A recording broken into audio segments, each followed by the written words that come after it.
YouTube channel ಸಂಜೆ cooking and doctor ನಮಸ್ಕಾರಗಳು ಎಲ್ಲರಿಗೂ. ಹೇಗಿದ್ದೀರಲ್ಲ, ಚೆನ್ನಾಗಿದ್ದೀರ ಅಂತ ಭಾವಿಸುತ್ತಾ ಇವತ್ತಿನ ವಿಡಿಯೋ ಶುರು ಮಾಡ್ತಾ ಇದ್ದೀನಿ. ಅದಕ್ಕಿಂತ ಮುಂಚೆ ನನ್ನ ಚಾನಲ್ನ ಯಾರು ಸಬ್ಸ್ಕ್ರೈಬ್ ಮಾಡ್ಕೊಂಡೆ ನೋಡ್ತಾ ಇದ್ದೀರಾ, ಪ್ಲೀಸ್ ಹಾಗೆ ಸಬ್ಸ್ಕ್ರೈಬ್ ಮಾಡಿ. ಇವತ್ತು ಸಾಯಂಕಾಲ ಲಾಗ್ ಶುರು ಮಾಡ್ತಾ ಇದ್ದೀನಿ. ಇನ್ನೊಂದೇನಂದ್ರೆ ಇನ್ನೇನು ಮಂಡೆಯಿಂದ ಸ್ಕೂಲ್ ಸ್ಟಾರ್ಟ್ ಧ್ರುವನ್ಗೆ, ಹಾಗಾಗಿ ಸ್ವಲ್ಪ ಪ್ರೋಟೀನ್ ಪೌಡರ್ ಮಾಡಿಕ್ಕಣ, ಮಿಲೆಟ್ ಪೌಡರ್ ಅಂತ ಹೇಳ್ಬಿಟ್ಟು ಸಿರಿಧಾನ್ಯಗಳೆಲ್ಲ ಹಾಕಿ ಯಾವ ಥರ ಮಾಡೋದಂತ ತೋರಿಸ್ಕೊಡ್ತಾ ಇದ್ದೀನಿ.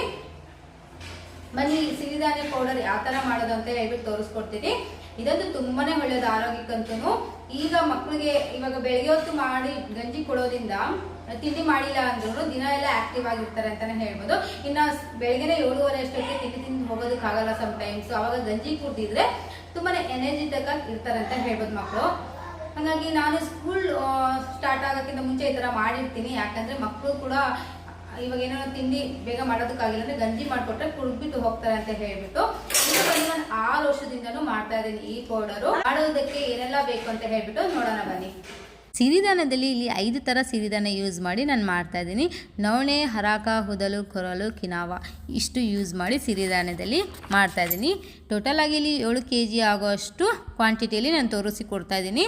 ಯಾವ ಥರ ಅಂತ ಮಾಡೋಣ ಬನ್ನಿ. ಇವಾಗ ನಾನು ಸಿರಿಧಾನ್ಯ ಪ್ಯಾಕೆಟ್ ಎಲ್ಲ ಓಪನ್ ಮಾಡ್ಕೊತಾ ಇದ್ದೀನಿ. ಚೆನ್ನಾಗಿ ತೊಳ್ಕೊಬೇಕಿದು, ತುಂಬಾ ಧೂಳಿರುತ್ತೆ.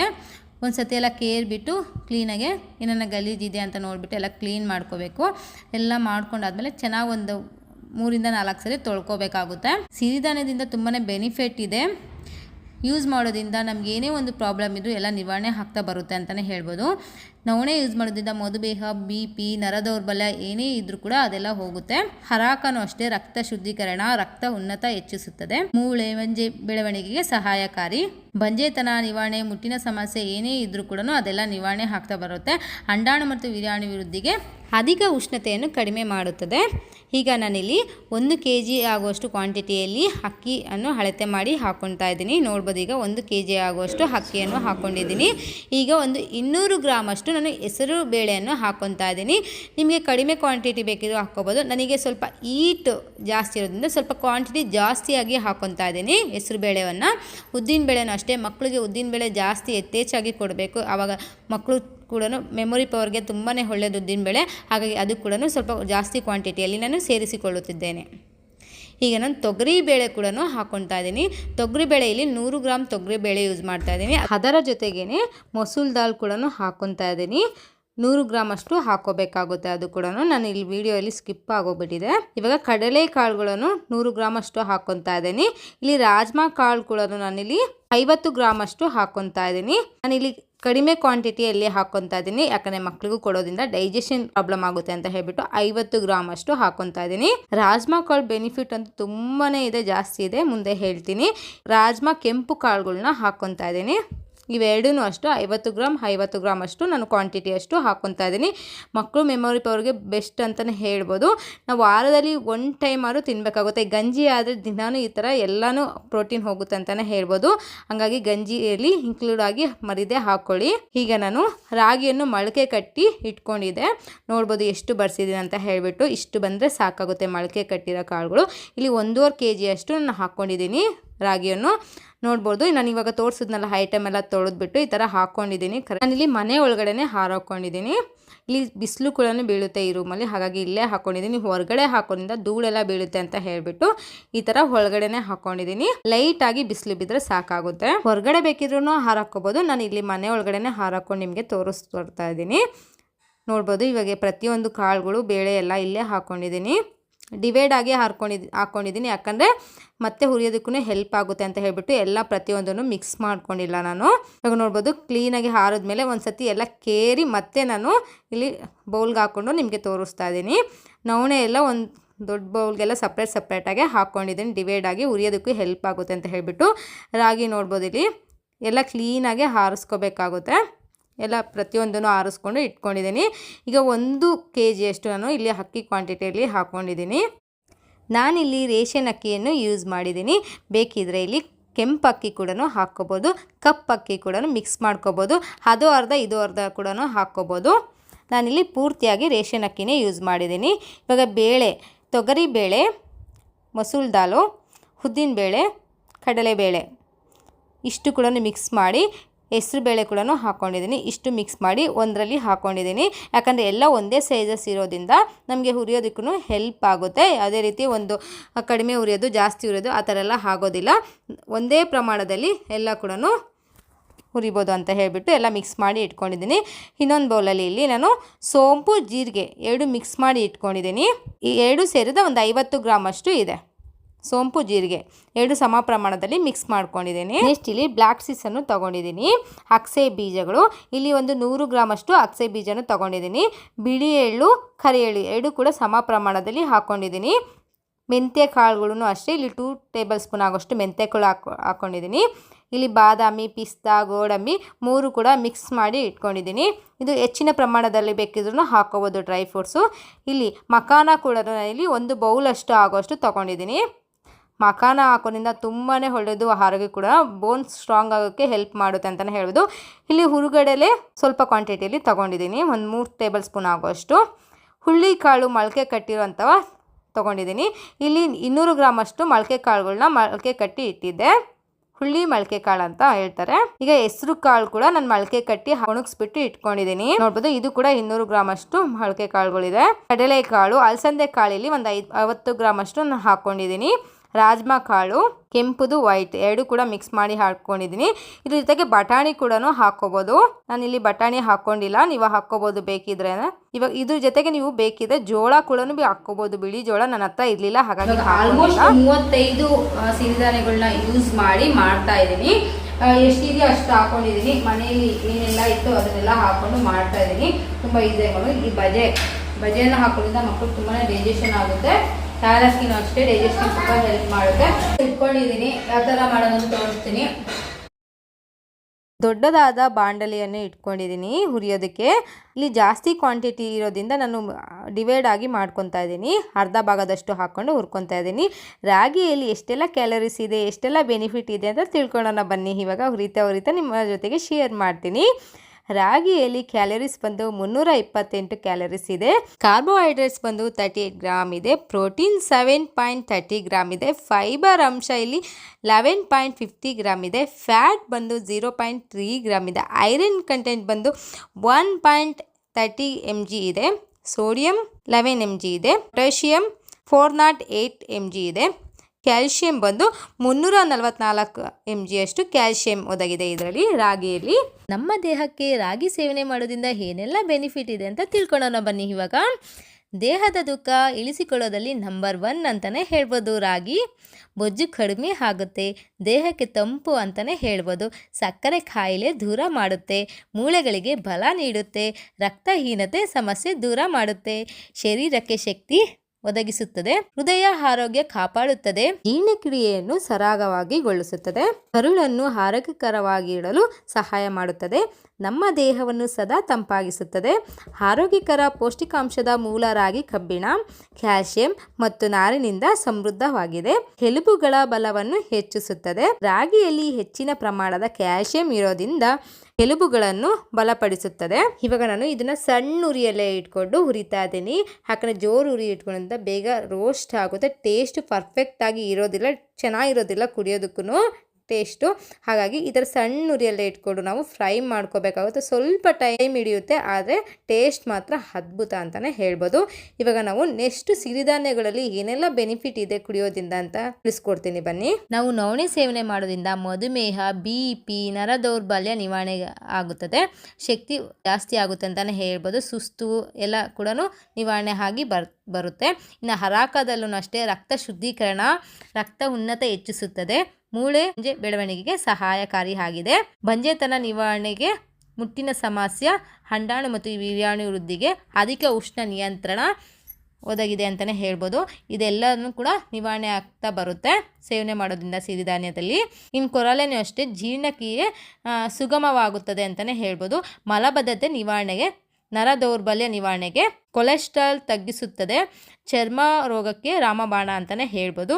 ತ್ವಚೆಯ ಹೊಳಪು ಹೆಚ್ಚಿಸುತ್ತದೆ. ಕೂದಲು ಅಷ್ಟೇ ಲಿವರ್ ಸಮಸ್ಯೆ ಹಾಗೂ ಜಾಂಡಿಸ್, ಥೈರಾಯ್ಡ್ ಮತ್ತು ಕಿಡ್ನಿ ಸಮಸ್ಯೆಗಳಿಗೆ, ಲೈಂಗಿಕ ಸಮಸ್ಯೆಗಳಿಗೆ ಪರಿಹಾರ ಅಂತಾನೆ ಹೇಳ್ಬೋದು ಸಿರಿಧಾನ್ಯದಲ್ಲಿ. ಇದರಲ್ಲಿ ಮಿಸ್ ಮಾಡಿದ ಸಜ್ಜೆ ಕೂಡ ಇನ್ಕ್ಲೂಡ್ ಮಾಡಿ ನೀವು, ಯಾಕಂದ್ರೆ ಕ್ಯಾನ್ಸರ್ ತಡೆಗಟ್ಟಲು ಸಹಾಯಕಾರಿಯಾಗಿದೆ. ಸಜ್ಜೆ ಬಂದು ಅತಿ ದೇಹ ತೂಕ ಇಳಿಸಲು ಸಹಾಯಕಾರಿ ಅಂತಾನೆ ಹೇಳ್ಬೋದು. ದೇಹ ಸಮತೋಲನ ಕಾಪಾಡುತ್ತದೆ. ಸಿರಿಧಾನ್ಯದಲ್ಲಿ ಇಷ್ಟೆಲ್ಲ ಬೆನಿಫಿಟ್ ಇದೆ, ಹಾಗಾಗಿ ಸೇವನೆ ಮಾಡ್ತಾ ಬನ್ನಿ. ತೊಗರಿಬೇಳೆ ಲಾಭಗಳನ್ನು ತಿಳಿಯೋಣ ಬನ್ನಿ. ಕೊಲೆಸ್ಟ್ರಾಲ್ ಮಟ್ಟ ನಿಯಂತ್ರಿಸಲು ಸಹಾಯಕಾರಿ ಆಗಿದೆ. ಬ್ಲಡ್ ಶುಗರ್ ಮಟ್ಟ ನಿಯಂತ್ರಣಕ್ಕೆ ಸಹಾಯಕಾರಿ. ರಕ್ತದ ಒತ್ತಡ ನಿಯಂತ್ರಣಕ್ಕೆ ಸಹಾಯಕಾರಿಯಾಗಿದೆ. ಚರ್ಮದ ಆರೋಗ್ಯ ಕಾಪಾಡಿಕೊಳ್ಳಲು ಹೊಳಪು ನೀಡುತ್ತವೆ. ಭ್ರೂಣದ ಬೆಳವಣಿಗೆಗೆ ಹಾಗೂ ನರಮಂಡಲದ ಅಭಿವೃದ್ಧಿಗೆ ಸಹಾಯಕಾರಿಯಾಗಿದೆ. ಮಲಬದ್ಧತೆ ತಡೆಯಲು ಹಾಗೂ ಅಜೀರ್ಣ ಸಮಸ್ಯೆ ನಿವಾರಣೆಗೆ ಸಹಾಯಕವಾಗಿದೆ. ರಕ್ತಹೀನತೆಯನ್ನು ತಡೆಗಟ್ಟಲು ಸಹಾಯಕ. ತೂಕ ಇಳಿಸಿಕೊಳ್ಳುವವರಿಗೆ ಉತ್ತಮ ಅಂತಲೇ ಹೇಳ್ಬೋದು. ಕಣ್ಣಿನ ದೃಷ್ಟಿ ಶಕ್ತಿ ಕಾಪಾಡುತ್ತದೆ. ಮೂತ್ರಪಿಂಡದ ಕಾರ್ಯಗಳಿಗೆ ಸಹಾಯಕಾರಿ. ಹೆಸರುಬೇಳೆ ಬೆನಿಫಿಟ್: ದೇಹಕ್ಕೆ ತಂಪು, ಪ್ರೋಟೀನ್ನ ಗಡಿ, ತೂಕ ಇಳಿಕೆಗೆ, ರಕ್ತದೊತ್ತಡ ನಿಯಂತ್ರಣ, ಕೂದಲು ಉದುರುವಿಕೆಗೆ ನಿಯಂತ್ರಣ, ಕಣ್ಣಿನ ಆರೋಗ್ಯಕ್ಕೆ ಉತ್ತಮ ಅಂತ ಹೇಳ್ಬೋದು. ಹೆಸರುಬೇಳೆ ದೇಹದ ಉಷ್ಣತೆಯನ್ನು ಕಡಿಮೆ ಮಾಡುತ್ತದೆ. ಹಾರ್ಮೋನ್ಸ್ ಸಮತೋಲನಕ್ಕೆ ಸಹಾಯಕಾರಿ. ಚರ್ಮದ ಹೊಳಪು ಹೆಚ್ಚಿಸುತ್ತದೆ. ಇನ್ನು ಹೆಸರು ಕಾಳು ಅಷ್ಟೇ ದ್ವಿದಳ ಧಾನ್ಯಗಳಲ್ಲಿ ಶ್ರೇಷ್ಠವಾದದ್ದು ಹೆಸರುಕಾಳು. ಹೆಸರುಕಾಳು ಬೇಗನೆ ಜೀರ್ಣಕ್ರಿಯವಾಗುತ್ತದೆ. ಇನ್ನು ಫೈಬರ್ ಅಂಶ, ಕ್ಯಾಲ್ಸಿಯಂ ಅಂಶ ಜಾಸ್ತಿ ಇರೋದ್ರಿಂದ ಸೇವನೆ ಮಾಡೋದು ಉತ್ತಮ ಅಂತ ಹೇಳ್ಬೋದು. ರಾಜ್ಮಾ ಕಾಳಿನಲ್ಲಿ ಫೈಬರ್, ಕ್ಯಾಲ್ಸಿಯಂ, ಐರನ್ ಜಾಸ್ತಿ ಯಥೇಚ್ಛವಾಗಿರುತ್ತೆ. ಇದು ನಮಗೆ ರಾಜ್ಮಾ ಕಾಳು ಸೇವನೆ ಮಾಡೋದ್ರಿಂದ ಹಾರ್ಟ್ ಅಟ್ಯಾಕ್ ಆಗೋದನ್ನ ತಡೆಗಟ್ಟೋದಕ್ಕೆ ಹೆಲ್ಪ್ ಆಗುತ್ತೆ. Antioxidant 9 good for kidneys, good energy 7 protein rich, full of iron 5 good for memory, stabilities blood sugar 4 full of iron. ಇಷ್ಟೆಲ್ಲ ಬೆನಿಫಿಟ್ ಇದೆ ರಾಜ್ಮಾ ಕಾಳು ಸೇವನೆ ಮಾಡೋದ್ರಿಂದ. ಇನ್ನು ಅಗಸೆ ಬೀಜ ಸೇವನೆ ಮಾಡೋದ್ರಿಂದ ಒಮೆಗಾ 3 ಹೇರಳವಾಗಿ ಇದೆ ಅಗಸೆ ಬೀಜದಲ್ಲಿ. ಇನ್ನು ನಮಗೆ ಬ್ಯಾಕ್ ಫ್ರ್ಯಾಕ್ಚರು, ಬೋನ್ ಫ್ರ್ಯಾಕ್ಚರ್ ಏನಾನ ಆಗಿದ್ದರೆ ಈ ಥರ ನಾವು ಹೇರಳವಾಗಿ ಅಗಸೆ ಬೀಜ ತಿಂತಾ ಬರ್ತಾಯಿದ್ರೆ ಅದು ಕೂಡ ಕಡಿಮೆ ಆಗುತ್ತದೆ. ಇನ್ನು ಕೂದಲ ಉದುರುವಿಕೆಗೆ ಕೂಡ ಸಹಾಯಕಾರಿ ಆಗಿದೆ ಅಗಸೆ ಬೀಜ ಬಂದು. ಇನ್ನು ಮೆಂತೆ ಕಾಳುಗಳು ಅಷ್ಟೇ, ಮೆಂತೆ ಕಾಳು, ಬಿಳಿ ಎಳ್ಳು, ಕರಿ ಎಳ್ಳು ಇದೆಲ್ಲ ನಮಗೆ ಬೋನು ಗಟ್ಟಿ ಆಗೋದಕ್ಕೆ ಸಹಾಯಕಾರಿಯಾಗಿದೆ. ಕೂದಲು ಉದುರುವಿಕೆಗೆ ಸಹಾಯಕಾರಿ ಆಗಿರುತ್ತದೆ. ಇದನ್ನು ಸೇವನೆ ಮಾಡ್ತಾ ಬರ್ತಾ ಇದ್ರೆ ನಾವು ಅಗಸೆ ಬೀಜ, ಲೋಟಸ್ ಬೀಜ ಹಾಕಿದ್ವಲ್ಲ ಅದು ಕೂಡ ಅಷ್ಟೇ ನಮಗೆ ಬೋನ್ಗೆ ತುಂಬಾ ಸಹಾಯಕಾರಿಯಾಗಿದೆ. ಇದನ್ನು ನಾವು ಕನ್ನಡದಲ್ಲಿ ಕಮಲದ ಹೂವು ಅಂತ ಹೇಳಿ ಕರಿತೀವಿ, ಮಕಾನ ಅಂತ ಹೇಳಿ ಕರೀತಾರೆ. ಇದನ್ನು ಸೇವನೆ ಮಾಡ್ತಾ ಬರ್ತಾ ಇದ್ರೆ ನಮ್ಮ ಮೂಳೆಗಳು ಗಟ್ಟಿ ಆಗುತ್ತೆ. ಇದು ಕ್ಯಾಲ್ಸಿಯಂ, ಐರನ್ ಜಾಸ್ತಿ ಇರೋದ್ರಿಂದ ನಮ್ಮ ಮೂಳೆಗಳು ಗಟ್ಟಿ ಆಗುತ್ತೆ. ಕೂದಲು ಉದುರುವಿಕೆಗೆ ಸಹಾಯಕಾರಿಯಾಗಿರುತ್ತದೆ. ಇನ್ನು ಪೆಪ್ಪರು, ಜೀರಿಗೆ ಹಾಕೋದ್ರಿಂದ ಡೈಜೆಷನ್ ಲೆವೆಲ್ ಕೂಡ ತುಂಬಾ ಚೆನ್ನಾಗಿರುತ್ತೆ. ಇವಾಗ ಕಾಳುಗಳು, ಬೇಳೆಗಳು ಎಲ್ಲ ಹಾಕಿದ್ದೀವಿ, ಹೊಟ್ಟೆ ನೋವು ಬರುತ್ತೆ ಅಂತ ಏನೂ ಇರೋದಿಲ್ಲ. ಯಾಕಂದರೆ ನಾವು ಜೀರಿಗೆ, ಪೆಪ್ಪರು, ಏಲಕ್ಕಿ ಇದನ್ನೆಲ್ಲ ಹಾಕಿದ್ದೀವಲ್ಲ. ಮೇಯ್ನಾಗಿ ಇಂಗ್ರೀಡಿಯೆಂಟ್ ಬಂದು ಮಕ್ಕಳಿಗೆ ಬಜೆ. ನಾವು ಇವಾಗ ಚಿಕ್ಕ ಮಕ್ಕಳಿದ್ದಾಗ ಬಜೆಯನ್ನು ಸೇವಿಸ್ತಾ ಇದ್ವಿ, ಗಂಜಿ ಮಾಡಬೇಕಾದ್ರೆ ಎಲ್ಲದಕ್ಕೂ ಬಜೆಯನ್ನು ಹಾಕ್ತಾ ಇದ್ವಿ. ಇವಾಗ ನಾವು ಪ್ರೋಟೀನ್ ಪೌಡರ್ಗೂ ನಾವು ಇಲ್ಲಿ ಬಜೆಯನ್ನು ಕುಟ್ಬಿಟ್ಟು ಪೌಡರ್ ಈ ರೀತಿ ಮಾಡಿ ಹುರ್ಕೊಂಡು ಹಾಕ್ಕೊತಾ ಇದ್ದೀನಿ. ಅದರಿಂದ ನಮಗೆ ಡೈಜೆಷನ್ ಲೆವೆಲ್ ಚೆನ್ನಾಗಾಗುತ್ತೆ. ಏನೇ ರೀತಿ ಮಲಬದ್ಧತೆ ಏನೇ ಪ್ರಾಬ್ಲಮ್ ಇದ್ರೂ ಕೂಡ ಎಲ್ಲ ನಿವಾರಣೆ ಆಗ್ತಾ ಬರುತ್ತೆ. ಇದು ತಣ್ಣಗಾದ್ಮೇಲೆ ಸ್ವಲ್ಪ ಮಿಷಿನ್ಗೆ ಹಾಕಿಸ್ಕೋಬೇಕು. ಬಿಸಿ ಬಿಸಿ ಇದ್ದಾಗನೇ ಹಾಕ್ಸಕ್ ಹೋಗ್ಬೇಡಿ, ಯಾಕಂದ್ರೆ ಬೇಗ ಹುಳ ಆಗೋ ಚಾನ್ಸಸ್ ಇರುತ್ತೆ. ಇವಾಗ ಕಂಪ್ಲೀಟ್ ಆಗಿ ಉದ್ದಿದಾಗ ಆರಾಮಾಗಿ ದೋಸೆ, ಗಂಜಿ ಮಾಡ್ಕೊಳ್ಬೋದು. ಅದರಲ್ಲಿ ರೊಟ್ಟಿ ಕೂಡ ಮಾಡ್ಕೊಳ್ಬೋದು, ಪ್ರೋಟೀನ್ ರೊಟ್ಟಿ ತರ. ಇದು ತುಂಬಾ ಚೆನ್ನಾಗಿದೆ. ಏನೆಲ್ಲ ಮಾಡ್ಬೋದು ಅಂತ ತೋರಿಸ್ತೀನಿ ಮುಂದಿನ ವಿಡಿಯೋದಲ್ಲಿ. ನೋಡಿ ಇವಾಗ ಇಟ್ಕೊಂಡಿದ್ದೀನಿ. ಇದು ಪೌಡರ್ ಆದ್ ಬಂದ್ಮೇಲೆ ಯಾವ ತರ ಆಗಿದೆ ಅಂತ ಹೇಳ್ಬಿಟ್ಟು ತೋರಿಸ್ತೀನಿ ನಿಮ್ಗೆ. ಯಾವ ತರ ಮಾಡೋದು ಅಂತಾನೆ ಹೇಳ್ಕೊಡ್ತೀನಿ. ನೋಡಿ ಇಷ್ಟ ಆಗಿದೆ. ಪೂರ್ತಿ ತಣ್ಣಗಾಗಿ ಸ್ವಲ್ಪ ತುಂಬಾ ಬಿಸಿ ಇದೆ. ಒಂದು ಬಟ್ಟೆ ಮೇಲೆ ತಗೊಂಡೋಗಿ ಹಾಕ್ತೀನಿ, ಯಾಕಂದ್ರೆ ಸ್ವಲ್ಪ ಬೇಗ ತಣ್ಣಗೆ ಆಗುತ್ತೆ. ನಾವು ಮಿಷಿನ್ಗೆ ಹಾಕಿಸ್ಕೊಬಂದ್ವಿ. ಮಿಷಿನ್ಗೆ ಹಾಕಿಸ್ಕೊಂಬಂದ್ಮೇಲೆ ಯಾವ ರೀತಿ ಪೌಡರ್ ಆಗಿದೆ ನೋಡಿ. ನಾನು ನನ್ನ ಮಕ್ಕಳು ಎಲ್ಲ ಸೇರಿಬಿಟ್ಟು ಜಲ್ಡೆ ಹಿಡಿತಾ ಇದ್ದೀವಿ. ಇನ್ನು ಹಾಕಿಸ್ಕೊಂಬಂತಾನೆ ಪೂರ್ತಿಯಾಗಿ ಜಲ್ಡೆ ಹಿಡಿದ್ಬಿಟ್ಟು ಒಂದು ಬಾಕ್ಸಲ್ಲಿ ಸ್ಟೋರ್ ಮಾಡ್ಕೊತೀನಿ ನಾನು. ಆವಾಗ ಬೇಗ ಹುಳ ಆಗೋದಿಲ್ಲ. ಬಿಸಿ ಬಿಸಿ ಇದ್ದಾಗೆ ನಾವು ಬಾಕ್ಸಿಗೆ ಹಾಕ್ಕೋಬಾರ್ದು, ಸ್ವಲ್ಪ ತಣ್ಣಗೆ ಆದಮೇಲೆ ಬಾಕ್ಸಿಗೆ ಹಾಕೋಬೇಕಾಗುತ್ತೆ. ನೋಡಿ ಎಷ್ಟು ಫೈನಾಗಿ ಪೌಡರ್ ಆಗಿದೆ, ಯಾವುದೇ ರೀತಿ ಗಲೀಜಾಗಿ ಯಾವುದೇ ರೀತಿ ಏನೂ ಇಲ್ಲ. ನುಣ್ಣಗೆ ಹಾಕಿಸ್ಕೊಬಂದಿದ್ದಾರೆ. ಗಂಜಿಗೆ ಕರೆಕ್ಟಾದ ಕನ್ಸಿಸ್ಟೆಂಟಲ್ಲಿ ಹಾಕಿಸ್ಕೊಂಬಂದಿದ್ದಾರೆ, ನೋಡ್ಬೋದು. ಅಷ್ಟು ಕೂಡ ಜಲ್ಡೆ ಹಿಡಿದು ತೋರಿಸ್ತೀನಿ ನಿಮ್ಗೆ ಈಗ ಎಷ್ಟಾಗಿದೆ ಕ್ವಾಂಟಿಟಿ ಎಲ್ಲ ಅಂತ ಹೇಳ್ಬಿಟ್ಟು. ಪೂರ್ತಿ ಹಸಿ ಜಲ್ಡೆ ಹಿಡಿದು ಇಟ್ಕೊತೀನಿ, ಯಾಕಂದ್ರೆ ಯಾಕಂದರೆ ಮಾಡಬೇಕಾದ್ರೆಲ್ಲ ಪದೇ ಪದೇ ನಾವು ಇಟ್ಕೊಳ್ಳೋದಕ್ಕೆ ಆಗೋದಿಲ್ಲ. ಇದು ನಾವು ದೋಸೆಗೂ ಯೂಸ್ ಮಾಡ್ಬೋದು, ಗಂಜಿ ಮುಖಾಂತರವಾಗಿ ಅದು ಸೇವನೆ ಮಾಡ್ಕೋಬೋದು. ಇದು ವೆಯ್ಟ್ ಗೇನ್ ಆಗೋದಕ್ಕೂ ಕುಡಿಬೋದು. ವೆಯ್ಟ್ ಗೇನ್ ಆಗಬೇಕು ಅಂದರೆ ಇದನ್ನು ಕುಡಿದ್ಬಿಟ್ಟು ಆಮೇಲೆ ತಿನ್ಬೇಕಾಗುತ್ತೆ. ವೆಯ್ಟ್ ಲಾಸ್ ಮಾಡೋದಾದ್ರೆ ಇದನ್ನ ಗಂಜಿ ಒಂದು ಕುಡಿದ್ರೆ ಸಾಕಾಗುತ್ತೆ ಬೆಳಗಿನ ಟೈಮ್ಗೆ. ಇನ್ನು ಮಧ್ಯಾಹ್ನ ಎಲ್ಲ ಊಟ ಮಾಡ್ಕೋಬೋದು. ಅದು ಸ್ವಲ್ಪ ಡಯಟ್ ಮೇಂಟೈನ್ ಮಾಡಬೇಕಾಗುತ್ತೆ. ಇದಕ್ಕೆ ಎಲ್ಲ ರೀತಿ ಕಾಳುಗಳು ಹಾಕಿರೋದ್ರಿಂದ ತುಂಬಾನೇ ಬೆನಿಫಿಟ್ ಅಂತಾನೆ ಹೇಳ್ಬೋದು. ಈಗ ನಾನು ಇದು ಪೂರ್ತಿಯಾಗಿ ಜಲ್ಡೆ ಹಿಡಿದು ನಿಮಗೆ ಎಷ್ಟು ಕ್ವಾಂಟಿಟಿಯಲ್ಲಿ ಆಗಿದೆ ಅಂತ ಹೇಳ್ಬಿಟ್ಟು ತೋರಿಸ್ತೀನಿ ನೋಡಿ. ಇವಾಗ ಪೂರ್ತಿಯಾಗಿ ಜಲ್ಡೆ ಹಿಡಿದು ನಿಮಗೆ ತೋರಿಸ್ತಾ ಇದ್ದೀನಿ ಎಷ್ಟು ಚೆನ್ನಾಗಿ ಪೌಡರ್ ಆಗಿದೆ ಅಂತ ಹೇಳ್ಬಿಟ್ಟು. ಫೈನ್ ಆಗಿ ಪೌಡರ್ ಆಗಿದೆ. ಇಲ್ಲಿ ನನಗೆ 7 kg ಆಗುವಷ್ಟು ಹಸಿ ಹಿಟ್ಟು ಬಂದಿದೆ. ಇಲ್ಲಿ ನೋಡ್ಬೋದು ಎಷ್ಟು ನುಣ್ಣಗೆ ಬಂದಿದೆ ಪೌಡರ್ ಅಂತ ಹೇಳ್ಬಿಟ್ಟು. ಈ ಥರ ಹಾಕಿಸ್ಕೋಬೇಕಾಗುತ್ತೆ. ಇದನ್ನು ನಾನು ತಣ್ಣಗೆ ಆದಮೇಲೆ ಒಂದು ಬಾಕ್ಸಲ್ಲಿ, ಸ್ಟೀಲ್ ಬಾಕ್ಸಲ್ಲಿ ಹಾಕ್ಕೊತಾ ಇದ್ದೀನಿ. ಪ್ಲಾಸ್ಟಿಕ್ ಬಾಕ್ಸಲ್ಲಿ ಹಾಕೋದಕ್ಕೆ ಹೋಗಬೇಡಿ. ಸ್ಟೀಲ್ ಬಾಕ್ಸ್ ಇಲ್ಲ ಗಾಜಿನ ಕಂಟೈನರಲ್ಲಿ ಹಾಕಿ ತುಂಬ ದಿವಸ ಇರುತ್ತೆ ಹಸಿ ಹಿಟ್ಟು. ನಾವು ಇನ್ನೊಂದು ಏನು ಅಂದರೆ ಪದೇ ಪದೇ ಇವಾಗ ನಾವು ಬಾಕ್ಸಿಗೆ ಹಾಕಿದ್ಮೇಲೆ ಸಪ್ರೇಟಾಗಿ ನಾವು ಯೂಸ್ ಮಾಡೋದಕ್ಕೆ ತೆಗೆದಿಟ್ಕೋಬೇಕಾಗುತ್ತೆ. ಯಾಕಂದರೆ ತ್ಯಾವದ ಕೈ ಹಗಲೆಲ್ಲ ಓಪನ್ ಮಾಡ್ತಿದ್ರೆ ಹುಳ ಆಗೋ ಚಾನ್ಸಸ್ ಇರುತ್ತೆ. ಹಾಗಾಗಿ ನಮಗೆ ಎಷ್ಟು ಬೇಕು ಅಂತ ಹೇಳ್ಬಿಟ್ಟು ಸಪ್ರೇಟಾಗಿ ಬಾಕ್ಸಲ್ಲಿ ತೆಗೆದಿಟ್ಕೋಬೇಕಾಗುತ್ತೆ. ಇವಾಗ ಗಂಜಿ ಯಾವ ಥರ ಮಾಡೋದು ಅಂತ ನೋಡೋಣ ಬನ್ನಿ. ಇಲ್ಲೊಂದು 3 ಟೇಬಲ್ ಸ್ಪೂನ್ ಆಗುವಷ್ಟು ಹಸಿ ಹಿಟ್ಟು ಹಾಕ್ಕೊಂಡಿದ್ದೀನಿ. ನೀರು ಹಾಕ್ಕೊಂಡು ಗಂಟು ಇಲ್ಲದೆ ಇರೋ ರೀತಿಯಲ್ಲಿ ಮಿಕ್ಸ್ ಮಾಡ್ಕೊಂಡಿದ್ದೀನಿ. ಹಾಲು ಕುದಿಯೋಕೆ ಇಟ್ಕೊಂಡಿದ್ದೆ.